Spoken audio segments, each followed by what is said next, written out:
கண்ணியத்திற்குரியவர்களே, அல்லாஹ் நமக்கு வழங்கியிருக்கக்கூடிய அறிவை வைத்து எது சரி என்று நாம் புரிந்து கொள்கிறோமோ, எது நல்லது என்று தெரிந்து கொள்கிறோமோ அதை சரி என்று நம்புவதும், நல்லது என்று நம்புவதும், அதற்கு பாதிப்பு வருகிற போது போராடுவதும் மனிதனின் கடமை. நாம் புரிஞ்சுக்க வேண்டிய இடம் இதுதான். அது நல்லது தான், அது சரிதான், ஆனால் போராடவெல்லாம் முடியாது. அசர்த்து சொல்றது சரிதான், நம்ம மறுக்கல. அசர்த்தை யார் அப்படியெல்லாம் பேச சொன்னா? பிரச்சனை வரும்னா விட்டு போட்டு போயிட வேண்டியதானெல்லாம் சொல்லக்கூடாது.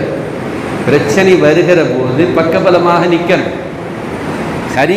சத்தியத்தை பேசுகிற போது பிரச்சனை வருதா?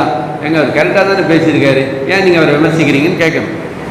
கண்ணியத்திற்குரியவர்களே, நல்ல விஷயங்களை பேசக்கூடிய, சொல்லக்கூடிய, செயல்படுத்தக்கூடிய நபர்களுக்கு பக்கபலமாக இருத்தல் என்பது ஒரு மூமினுடைய கடமை. நபி ஸல்லல்லாஹு அலைஹி வஸல்லம் அவர்களுக்கு பிரச்சனை வந்தபோது சஹாபாக்கள் உடன் இருந்தார்.